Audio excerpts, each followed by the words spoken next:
جی وعلیکم السلام ورحمۃ اللہ وبرکاتہ۔ یہ محترم بھائی نے جی مستدرک حاکم کی ایک روایت یہ بھیجی ہے، جس میں جی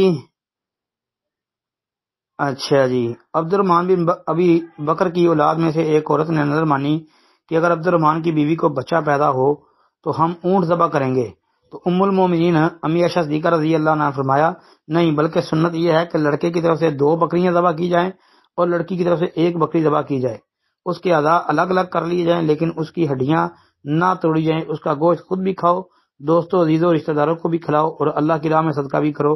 یہ تمام کام 7ویں دن ہونے چاہیے، اگر 7ویں دن نہ کر سکو 14ویں دن، اگر 14ویں دن بھی نہ کر سکو تو 21ویں دن۔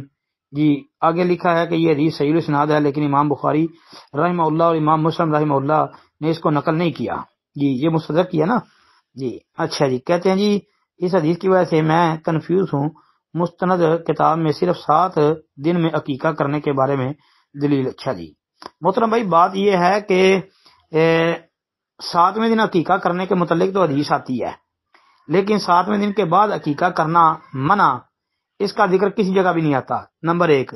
نمبر 2، جو روایات ہیں مرفوع ان میں بھی اختلاف ہے، بعض مرفوع روایتوں کو جو ہے لوگوں نے حسن بھی، علماء نے حسن بھی قرار دیا، بعض علماء نے کہ مرفوع روایت سے بھی عقیقہ 7ویں دن کے بعد ثابت ہوتا ہے، اگرچہ وہ روایتیں مختلف فی ہیں، بعض علماء کے ہاں وہ حسن ہے، بعض کے نزدیک وہ بھی ضعیفی ہیں۔ بہرکیف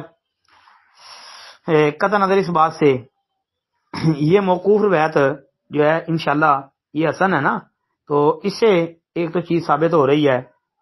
دوسرے نمبر پر اب دیکھیں اس کو امام حاکم امام ذہبی دونوں صحیح کہہ رہے ہیں۔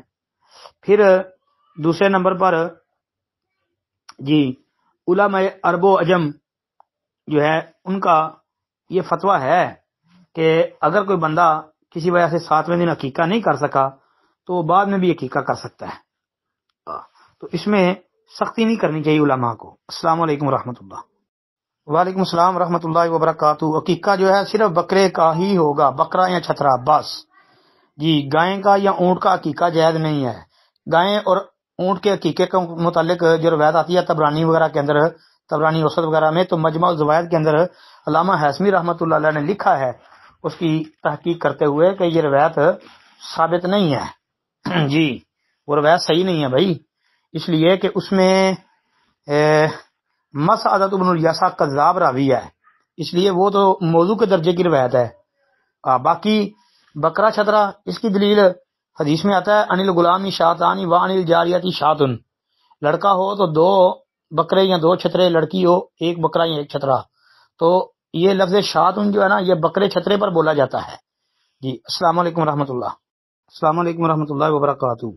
محترم بھائی نے یہ روایت بھیجی ہے جی مستدرک حاکم کی کہ نبی علیہ السلام نے فرمایا تھا کہ اے عثمان تم سورہ بقرہ پڑھتے ہوئے شہید ہوگے اور تمہارا خون جو ہے وہ اس آیت کریمہ پر پڑے گا، فَسَيَكْفِيكَهُمُ اللَّهُ، یہ والی وَهُوَ السَّمِيعُ الْعَلِيمُ۔ تو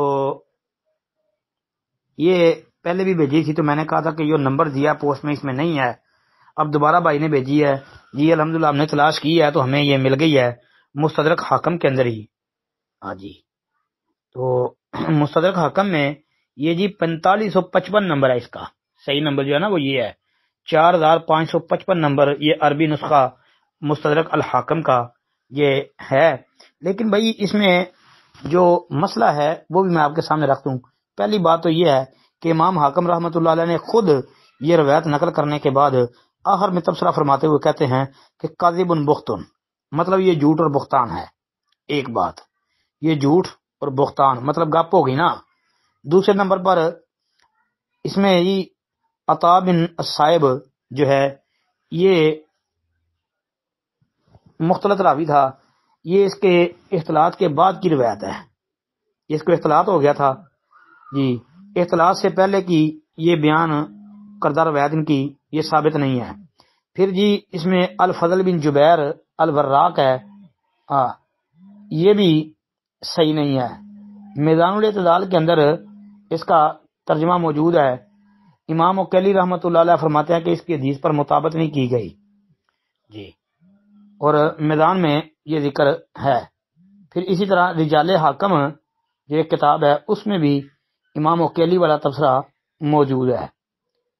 تو لہذا یہ روایت جی صحیح اور راجح موقف کے مطابق جو ہمیں سمجھ آئی ہے وہ یہی ہے کہ یہ صحیح نہیں ہے، ثابت نہیں ہے، بلکہ امام حاکم رحمۃ اللہ علیہ نے تو یعنی کمال تبصرہ کر دیا ہے نا آخر میں، لہذا یہ ثابت نہیں ہے جی. السلام علیکم ورحمۃ اللہ.